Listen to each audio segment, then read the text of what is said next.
Andrew Klavan is the author of many best-selling crime novels, screenplays, and films, which have starred Clint Eastwood, Michael Douglas, and Michael Caine.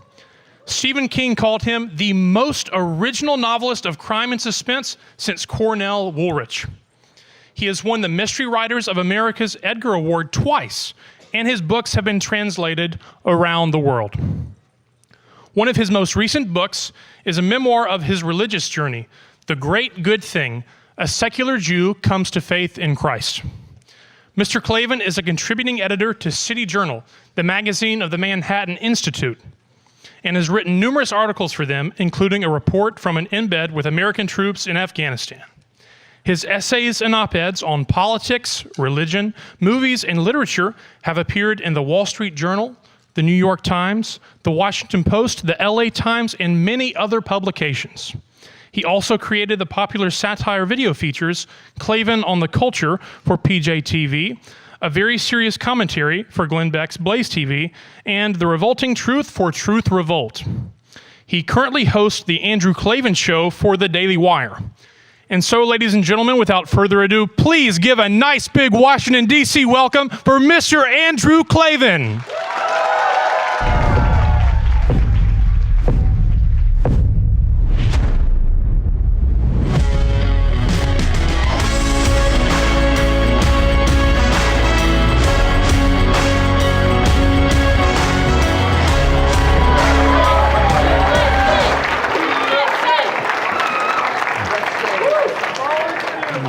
Thank you.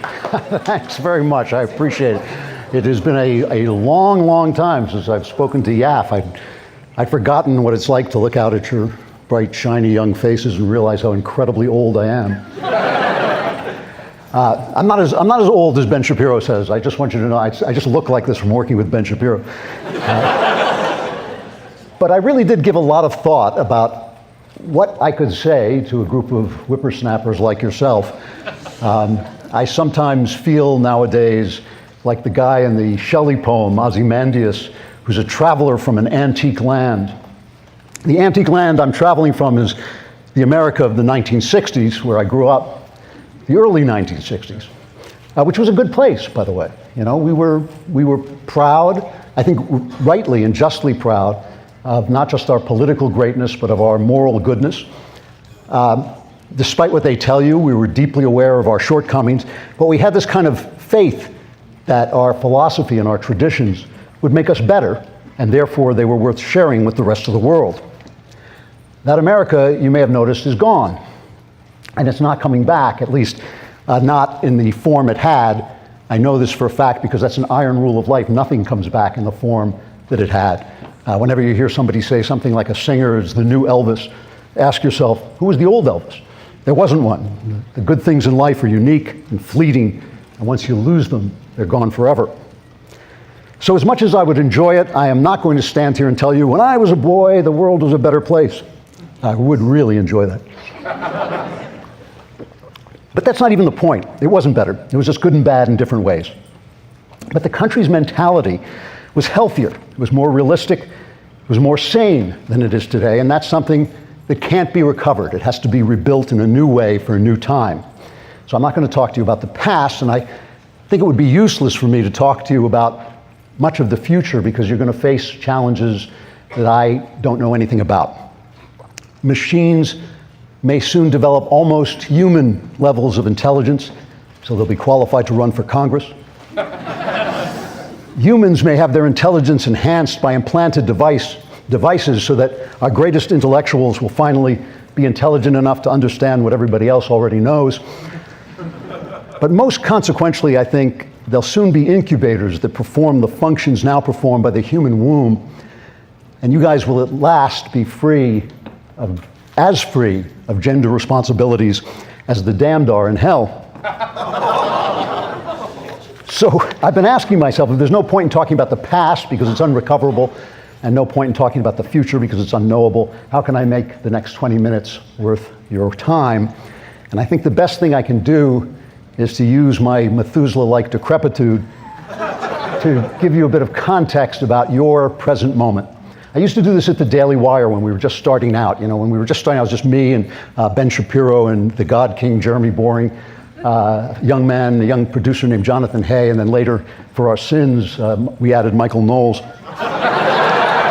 And it was just us in Jeremy's pool house, the changing house by his pool in California, and we had a little card table with a microphone on it. We do these 20-minute podcasts.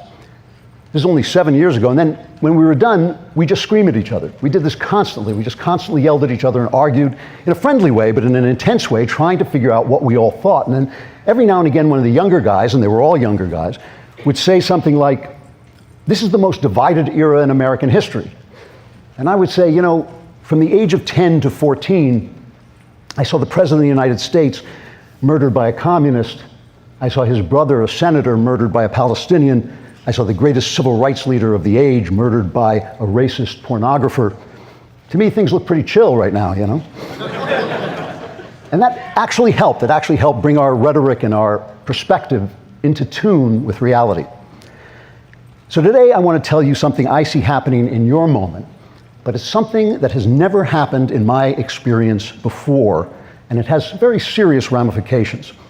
It's happened several times in the course of history, but this is something new in my lifetime, and that is this. The establishment has collapsed.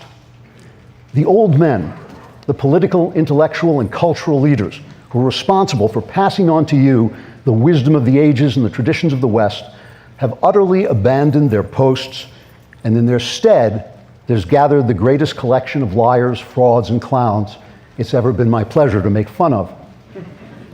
Your professors are buffoons.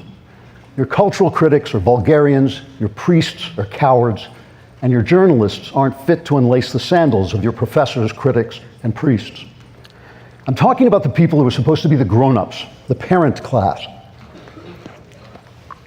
Their job is to be a little fusty, a little old-fashioned, a little slow, to accept the latest fad. They're supposed to have read at least some of the great books and teach you what's in them. And while they're at it, they might also teach you how a gentleman ties his tie and how a lady behaves in company and how to say the Pledge of Allegiance in the Lord's Prayer. The establishment, the parent class, has to be willing to be made fun of by young people like you. They have to be willing to be scorned as being irrelevant and out of date. The wise old men and women know that the young are natural revolutionaries, but they also know that great revolutions don't come from revolutionaries. They grow out of great traditions. They come from guys like the American founders, who, as young as some of them were, as young as you, were deeply imbued with British and Western traditions and wanted to take those traditions to the next level. Great revolutions do not come from guys like Robespierre and the other French revolutionaries and the revolutionaries we have now, who think they can reinvent the moral universe. They always end up knee-deep in blood. Now, I say that the complete collapse of the establishment is new in my lifetime, but that doesn't mean it just happened overnight. It's like Ernest Hemingway said of a man who went bankrupt. It happened gradually, then suddenly. The bankruptcy of Western culture and ideas happened the same way. T.S. Eliot saw it happening a full century ago and wrote a very famous poem about it called The Waste Land. And in 1940, as the twin horrors of fascism and communism threatened to engulf the West, a thoughtful journalist named Walter Lippmann gave a speech to the American Association for the Advancement of Science, and this is what he said.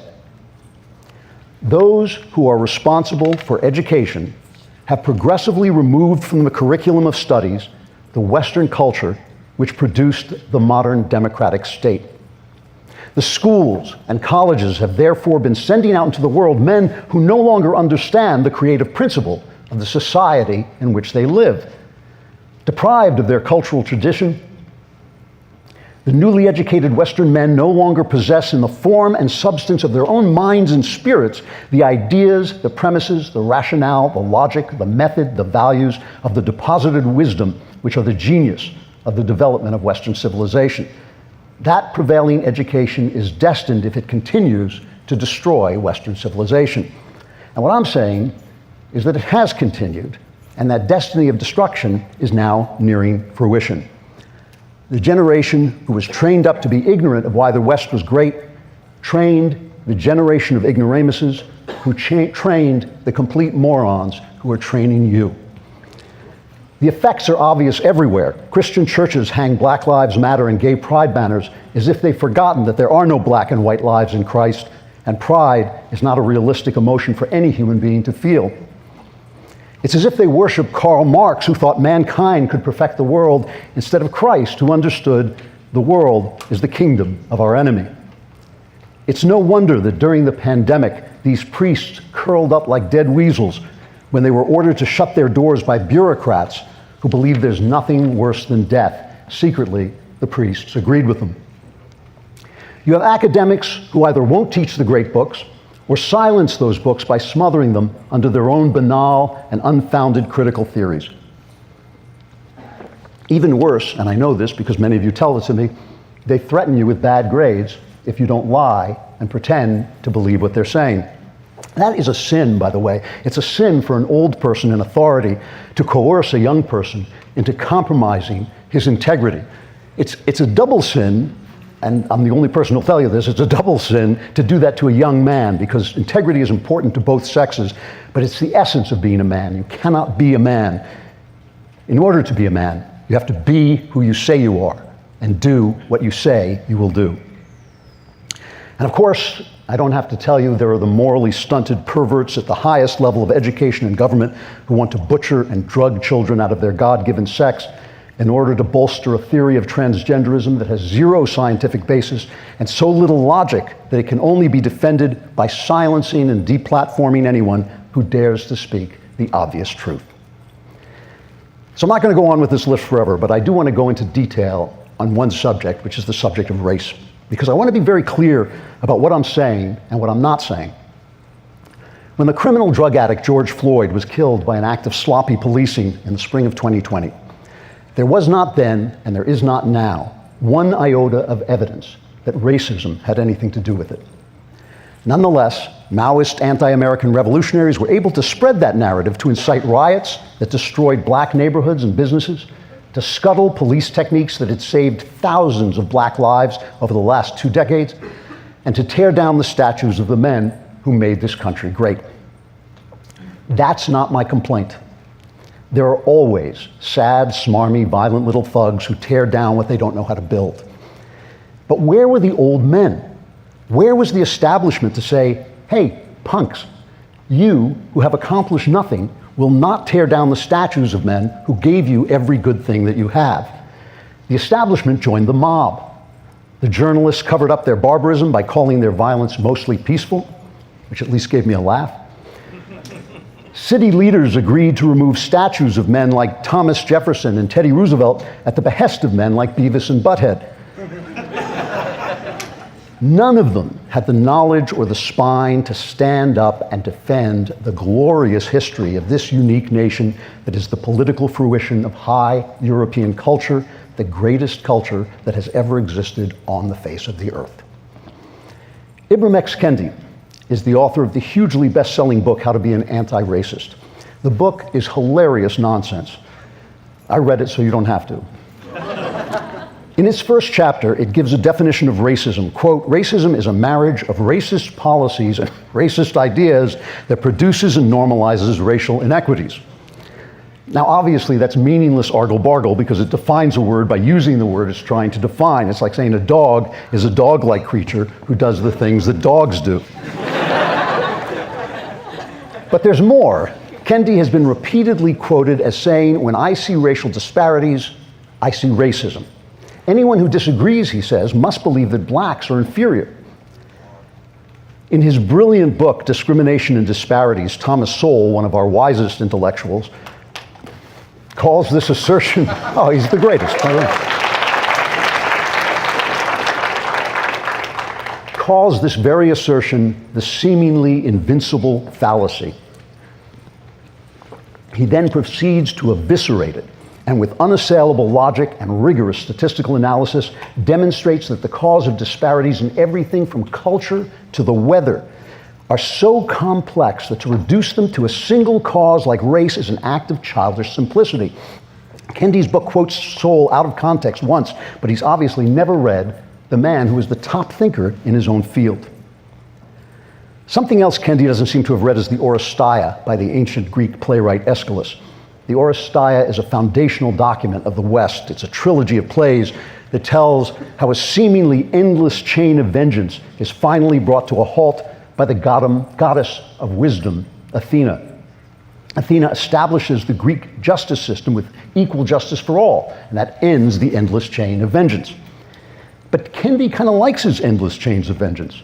In How to Be an Anti-Racist, he writes, "The only remedy to past discrimination is present discrimination. The only remedy to present discrimination is future discrimination," unquote. This is a recipe for a society like the one they have in Afghanistan, where medieval tribes make infinite war on one another over an offense that may or may not have happened hundreds of years ago. Kendi is a nitwit. But again, that's not what bothers me. There are always nitwits making a bundle selling their snake oil ideas. But Kendi has a National Book Award for nonfiction. He has a Guggenheim Fellowship and a MacArthur Grant. Businesses and colleges create policies on his say-so. Where are the old men? Where's the intellectual establishment that possesses the basic education and moral courage to dump his silly garbage in the circular file where it belongs? The establishment has collapsed. And look, you may say to me, so what? Who needs an establishment? They're what the poet Yeats called old, learned, respectable, bald heads who all think what other people think.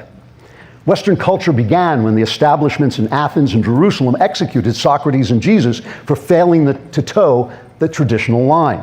Why shouldn't a revolutionary country like ours have an establishment that calls itself the resistance, even if what they resist is free speech and equality under the law?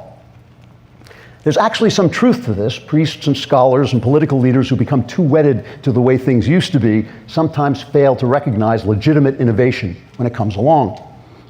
But without an establishment dedicated to the preservation of our traditions, there can be no real innovation, because to innovate comes from a word meaning to renew. And if you don't know where your greatness comes from, you don't know what to renew. Socrates and Jesus, who knew everything there was to know about Greece and Jerusalem, not to mention Martin Luther King, by the way, weren't trying to destroy their traditions. They were looking to fulfill them, to make them live out the meanings of their creeds. But more than this, without knowing your traditions, you do not know who you are. None of us, not one of us, is self-made. We're each born with our own nature, but we're shaped by our traditions and our culture. When your elders fail to teach you that culture honestly, it's not that you're set free to be whoever you want, that's what they tell you, but instead it's that you're so ignorant, you're ultimately doomed to become whoever the ignorant, arrogant, perverse, and ill-mannered people in charge at the moment tell you to be. This, more than anything, is what I want to bring to your attention. Who is it? Who is the person the resistance establishment is telling you to be? Well, if you want to know the answer to that question, you have to turn to my field, which is the arts. It's the arts, as James Joyce wrote, that forge the uncreated conscience of the race. If I wanted to discuss who you were in Elizabethan England, I might talk about the hot new play Hamlet.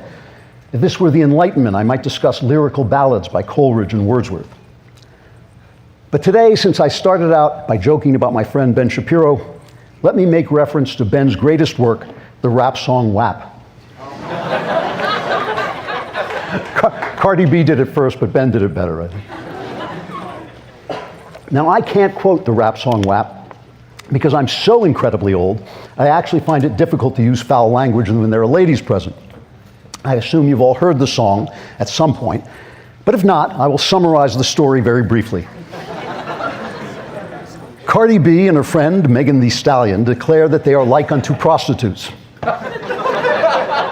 And then proudly and repeatedly, not to say incessantly and monotonously, boast about the copious lubrication of their genitalia and invite any and all nearby men to make use of said genitalia in various creative and vigorous ways. Now, once again, don't mistake me, it doesn't bother me that people write obscene ditties. I travel a lot, I've had ample opportunity to read the walls of many public restrooms. I am not shocked or offended in the least. But where are the old men? Where are the cultural critics who aren't afraid to distinguish quality and wisdom from adolescent tripe? Here are some examples of the critical reactions. I culled these from Wikipedia. The New York Times, a former newspaper,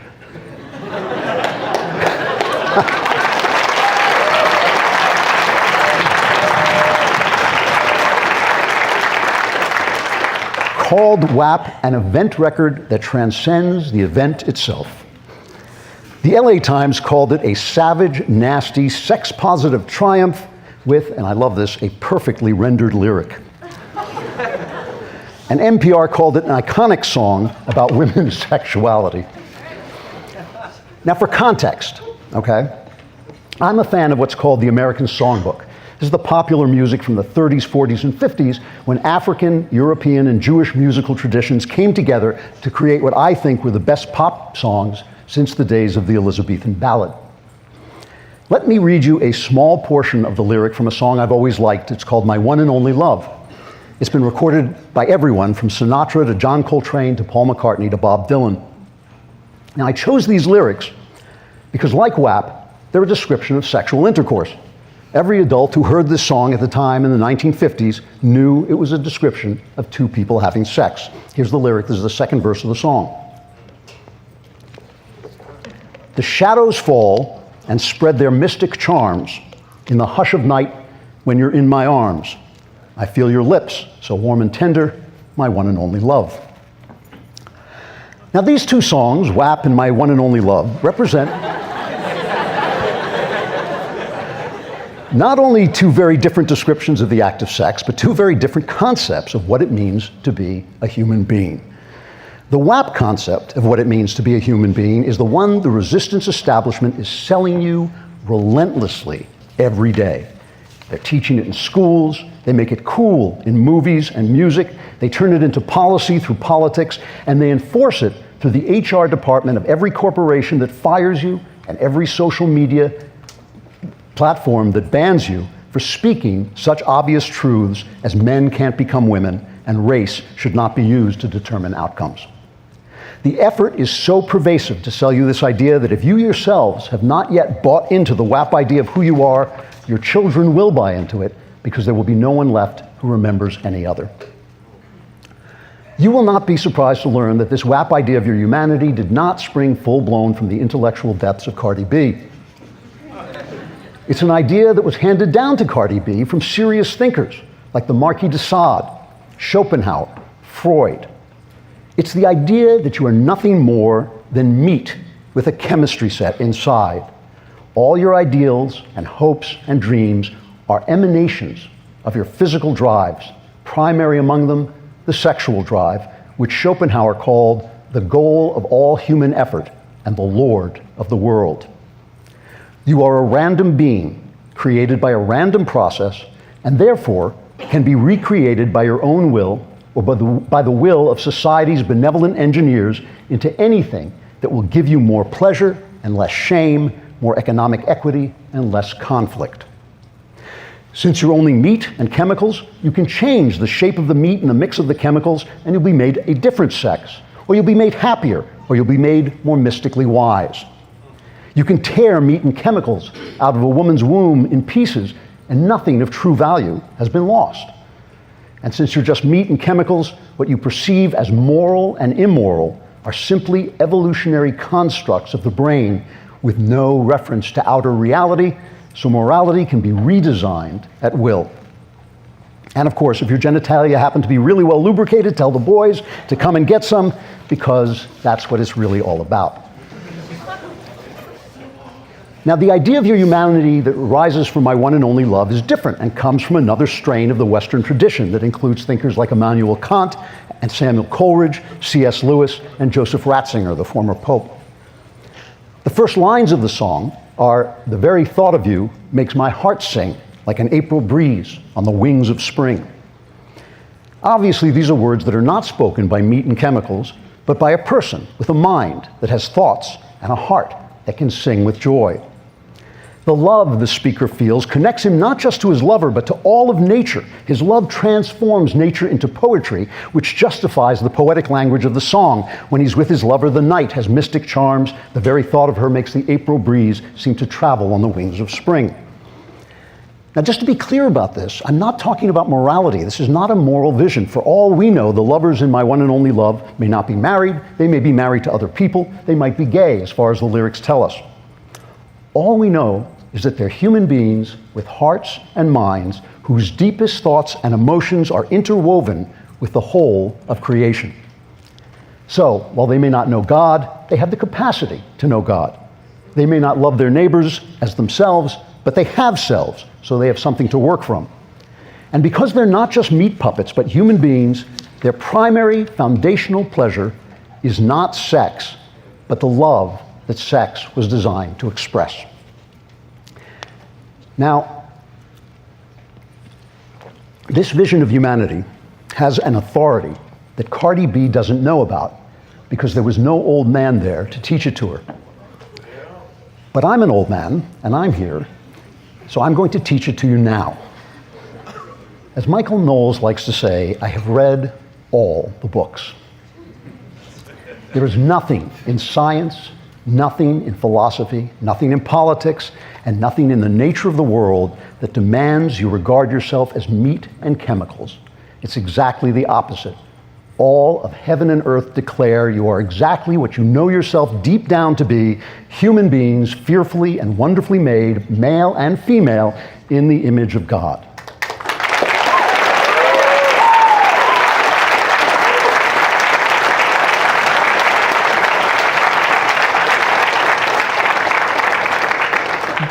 This vision has ramifications for how you live your life. I hope you all have very pleasurable sex lives. But all the true joy of creatures such as yourself is going to come not from sex, but from love. Schopenhauer was wrong. The old folk hymn, How Can I Keep From Singing, got it right. Love is Lord of heaven and earth. The greater the things you love in your life, the more joy you will have. Iron rule. Love small things like clothes and video games and money, and you'll have a little joy. Love great things like your family and your friends and the work of your hands, and you will have a lot of joy. And if ever you should learn to love the God who made you, bing, bing, bing, you will hit the jackpot. And even in your inevitable griefs and sorrows, you will know the true joy of living that leads to a greater joy still. The primacy of love, the practice of love, the philosophy of love, the God of love are not things humanity learned in an instant. They were wrenched by human hearts and minds out of the fabric of reality and passed down over slow history by priests and teachers and artists who learned them from the priests and teachers and artists who went before. In your unlucky generation, that establishment, those keepers of the flame of Western wisdom, have deserted their posts and abandoned their responsibilities and left you to rediscover this central truth for yourselves. From their cowardly surrenders to their idiot theories, from their abuse of drugs to their abuse of politics, the parent class has failed you. But the good news is this. The priests and teachers and artists of all the generations past are still right here, walking by your sides.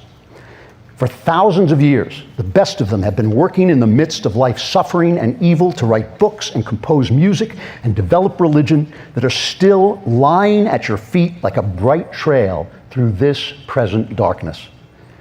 It is up to you to do what the old men have not done for you.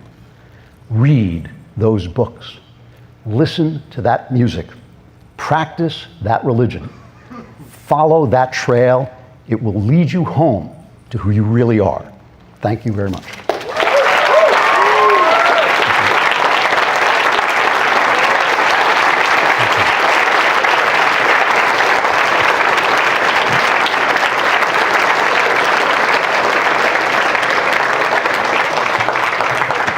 Thank you. They said I was going to be asked some questions, which is unfortunate because I have no answers. For as many questions as we can get through. Please keep it short.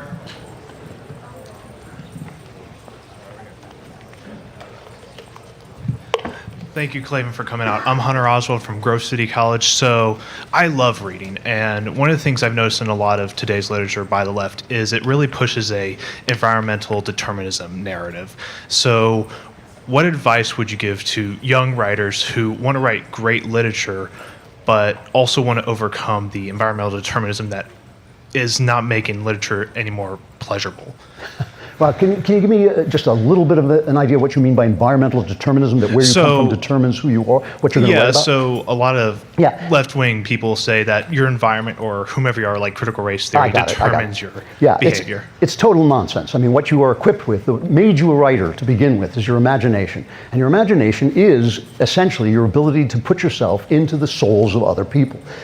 You know, they say that a white man can't write a black person, but a white man can write a white woman, which, believe me, is far, far harder to do. There's a lot more difference between a white man and a white woman than there is between a white man and a black man.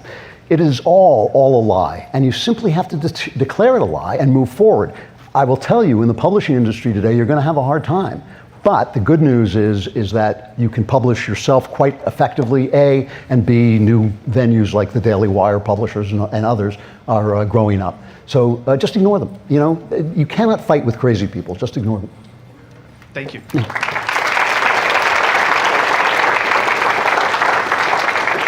Howdy, Mr. Klavan. My name's Rachel Sweeney, and I go to Texas A&M University. All right. So secularization is such a huge issue in our country, and it's growing much more of a problem. You used to be agnostic, and you became Anglican. I was baptized Anglican earlier this year.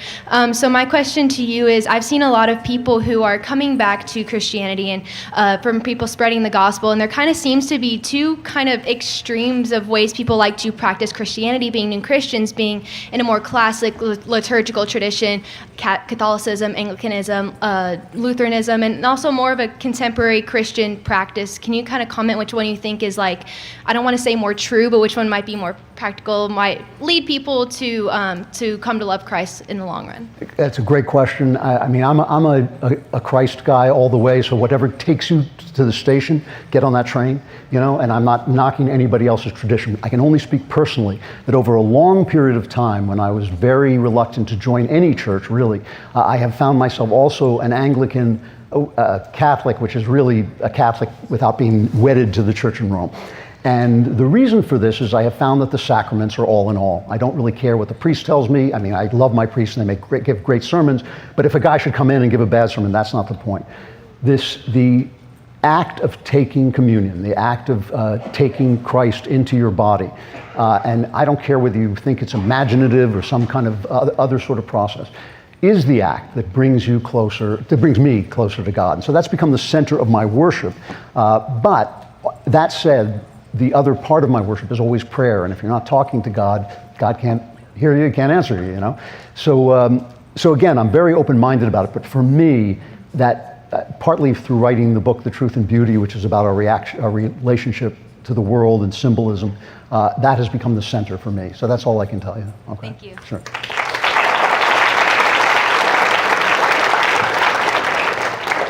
Hi, my name is Eric, and I'm attending Liberty School of Law. And my question is, we have a terrible culture and we have terrible art. Do you think that our terrible culture is driving our terrible art, or do you think that the terrible art is making a terrible culture? And if both, how do we escape the loop? Well, I think it's this terrible idea, which has been, I mean, Ratzinger, the Pope Benedict XVI, talked about this all the time, materialism, the idea that you're nothing but material.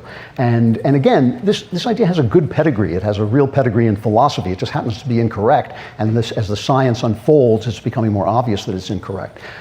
Bad ideas create bad art. Bad ideas create bad art because they create bad imaginations. They poison the imagination. Right now, we're in a terrible artistic slump.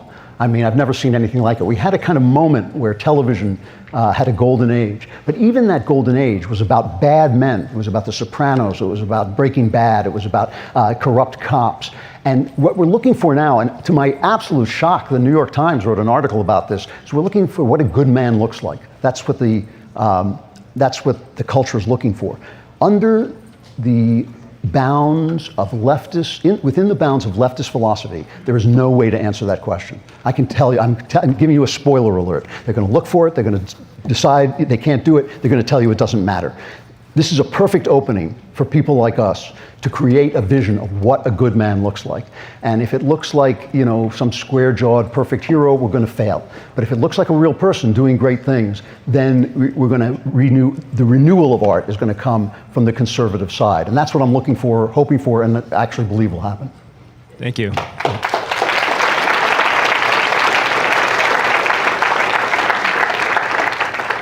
Howdy, Mr. Klavan. How you doing? I'm a big fan of yours on the Daily Wire. My name is Connor Brown. I'm from the University of Missouri, incoming freshman. And I have a leftist friend who's near and dear to me, and he stands for democracy is his big thing. He's under the false illusion that the United States is a democracy, but he wants to cross-apply that value to economics. And so his philosophy is that we should have economic democracy, and where the workers should have basically equal say as, say, corporate executives and corporate managers in how the company operates, what products it makes, things like that. And I wanted to hear about maybe your biggest critique of that philosophy and really your opinion on that. Also, if there's any writing internships at the Daily Wire, how can I get involved in that? Yeah, you were going to ask that question. You know, my central objection to this is a fallacy in Marx. Marx had was a smart guy. He said a lot of smart, terrible person, but a smart guy. But there's a central fallacy in Marx that if you have material and it gains value, the value must have come from the workers. So if you have a bunch of scrap metal and it's turned into a car, clearly to Marx it's the workers who put that car together, and that's where the value comes from, so the workers should own the means of production. It's just not true. The value comes, of course, from the idea of the car, without which the workers just stand around and have a bunch of scrap metal. And so ideas and investment kind of rule the day, and it's where wealth comes from. If there were some way where everybody could be perfectly happy and have the same amount of money and live in peace, I'd be for it. There just isn't. It's not human nature. It's not the way that actual profit is made. So we're kind of stuck with what we have. And I understand the desire to make things fairer. You know, I think that's something we can sometimes do. But you simply can't make the system work in a way it doesn't work. This is the whole problem with leftism. Actually, it's the blessing of leftism. I mean, if leftism worked, we'd all be slaves. But luckily, it never works. Everything it touches turns to crap. And the reason is because they don't understand how the machine of economics works. And that's it. Thank you.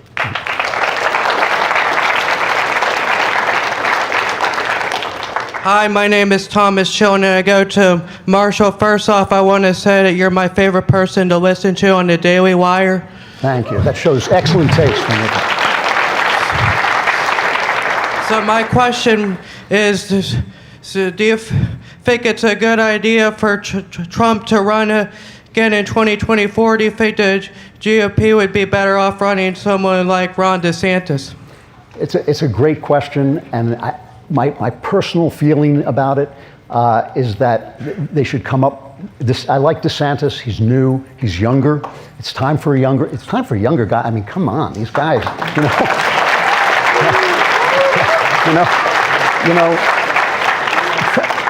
Trump is great, but I know he doesn't know this. But somebody's got to explain to him. Everybody dies, you know.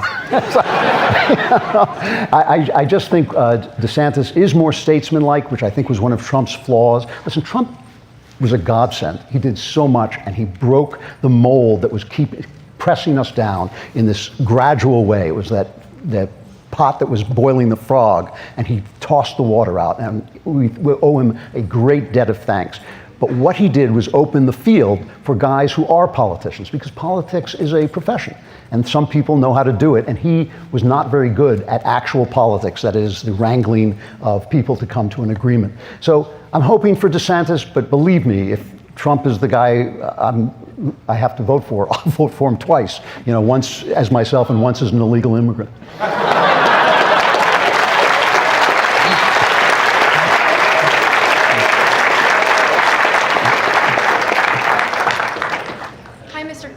My name's Isabella Dini. I'm from the University of Alabama.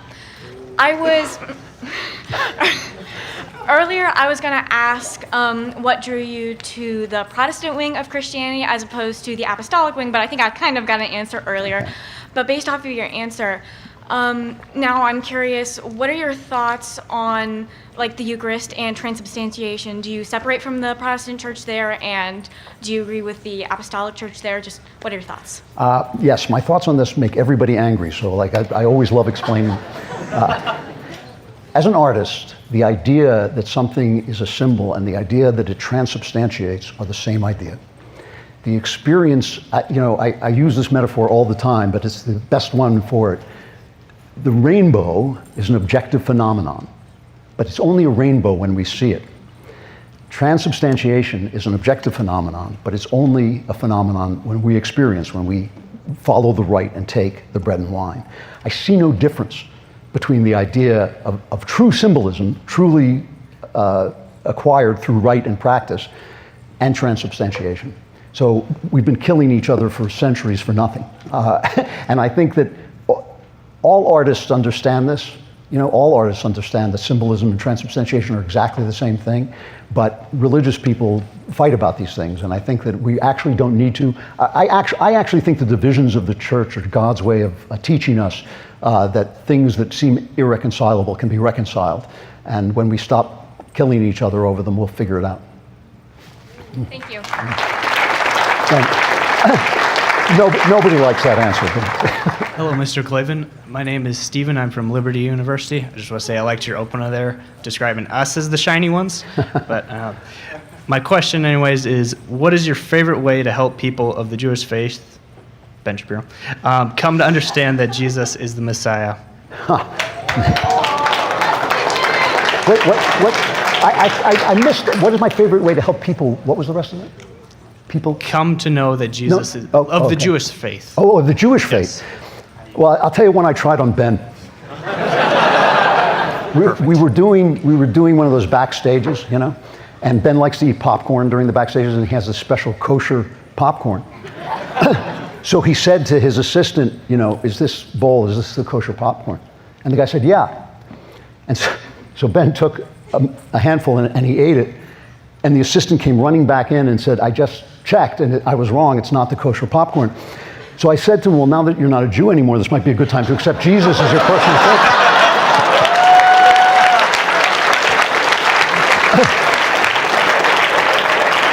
Nothing. I got nowhere with that, but I'll keep trying. Greetings, Great Klavan on Master of the Multiverse. I'm Dango, I'm going to Yeshiva University, and you used to be a writer in Hollywood for Hollywood movies. So now the Daily Wire is going to the film industry. Are you planning to write a movie for the Daily Wire? And also, how do you spell Klavan? I can't remember suddenly.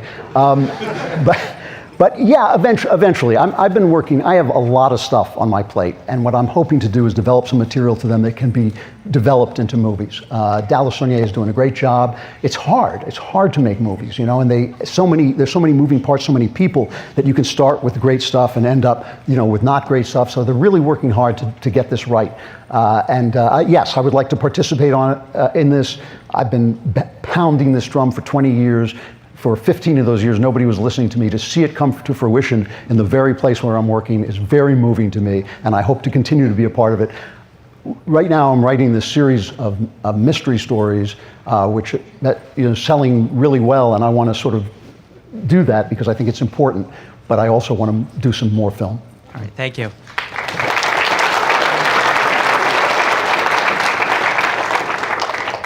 First off, I just want to say I listen to your show religiously every week. Definitely makes my week. But my name is Anne Marie. I attend the University of Miami.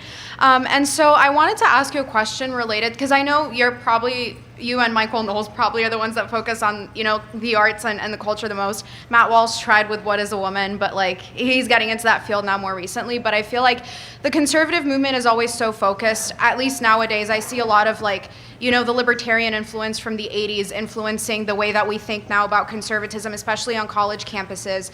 It's really difficult to get, young conservatives like myself to care about the culture, to care about social conservatism in particular. So what's your best piece of advice to first get them to care, but also to speak to them charitably and to kind of, hook them into coming into this kind of world of conservatism, of social conservatism a little bit more? It's a good question because it's an open question. You remember the old movie Field of Dreams, if you build it, they will come. it's an open question whether if we build a great culture that conservatives can like, they will come. A lot of conservatives feel that if you vary from them on one point or disagree on one point, you're out and you're done. And the thing about the arts is the arts are not, conservative arts don't look like conservative life, right? The founding fathers were not watching Doris Day movies. They were watching, Shakespeare tragedies and Greek tragedies filled with blood and sex and gore, because the arts are about life, and that's the stuff of life. That is the stuff of life. So we have to educate. And you're right, we have to educate in a way that accepts people for who they are. But we also have to make stuff. The arts will only be saved by people who love them. And it's no good going into the arts to preach. It's no good going out to the arts to propagandize. You have to go into the arts to create and to make beauty out of the ugly stuff of life. And if we can do that, and if we can get people with money to pay for it and bring it in and see if they can enjoy it and maybe relax a little bit while you're reading things and watching stuff, we can win. I'm optimistic, but I'm not absolutely certain that we can do this. We have time for one last question. Okay, no pressure. No. Yeah, this is the big one. Yeah. So my name is Joseph Ramirez. I am from Cal Poly in California.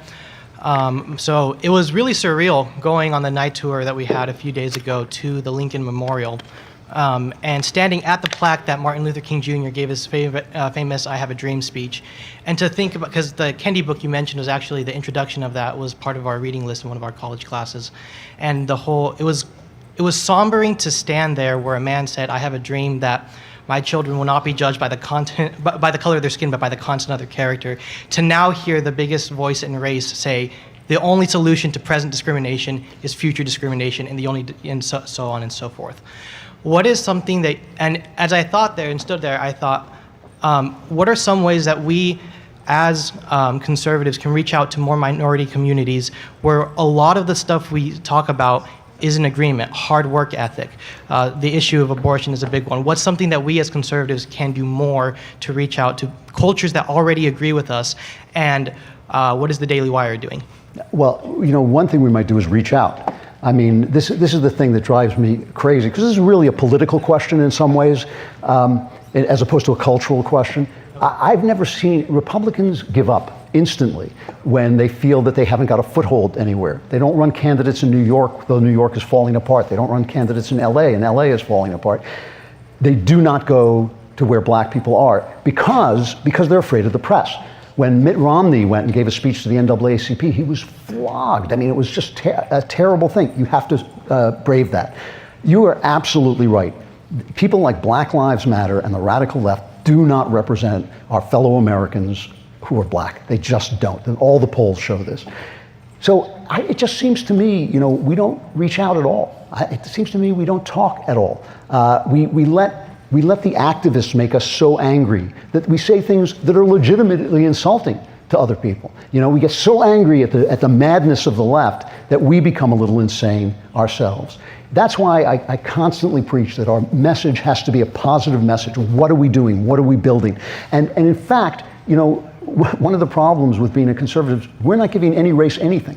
We're not giving them anything. We're just giving them America, freedom, prosperity, peace. That's what we're giving them. And that is the same for every person of every color. It has worked for every person of every color. I love living in a multi-ethnic country, but it's multi-ethnic because it has one idea, which is that people should be free. And so we should preach that. We preach it in their faces, in their places, which we just don't do now. I appreciate it. Thank you. Thanks. Thank you very much, guys. Thanks a lot. Thank you. Thank you.